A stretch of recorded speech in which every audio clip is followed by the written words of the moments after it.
صباح الفل، صباح الجمال والسعادة. هنكتشف بقى الرادارات الجديدة اللي اتعملت في جوزيف تيتو، لأن القديم كله اتشال. جوزيف تيتو ده اللي هو الطريق الموازي أو ما يسمى زمان بطريق السندباد، يعني كأنك رايح على شيراتون كده ومصر الجديدة يعني. احنا استلمنا جوزيف تيتو من أوله، هنركز بس مع بعض شوية. كان في واحد عند مستشفى السعودي الألماني وده اتشال خلاص، ما بقاش موجود. طبعا في ناس هتقول لك انت بتصور بالموبايل. لا، انا ما بصورش بالموبايل، انا بصور بكاميرا وجو برو، وهو ده التصوير. ما بنصورش بموبايل عشان ما نتمسكش، عشان ما نتاخدش مخالفة. هو طبعا الناس دي كلها مفكرة ان الرادار اتشال، عشان كده هم بيجروا. خليهم يجروا. احنا يا باشا رابطين حزام الامان وعاملين حساب الدحلاب وكله 100 فل وايه و14. بصوا بقى، ركزوا، عشان ايه الكلام ده هيبقى مش اي حد هيقولهولك.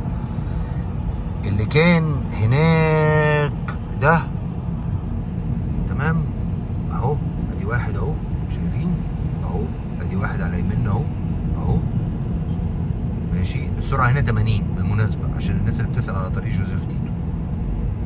تمام، هنكمل.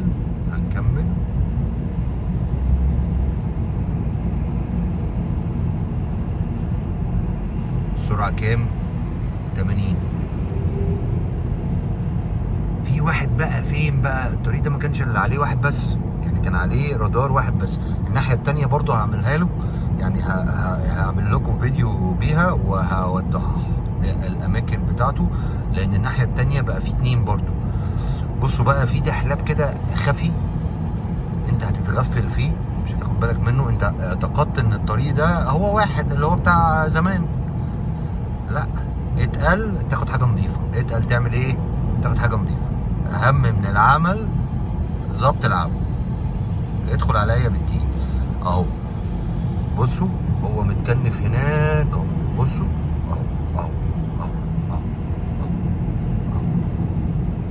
اهو اهو. هو ده. تمام. يومكم جميل واصطباحاتكم زي الفل، وخدوا بالكم حزام الامان، وخليك ماشي في السيف سايد، واراكم في دحلاب اخر باذن الله.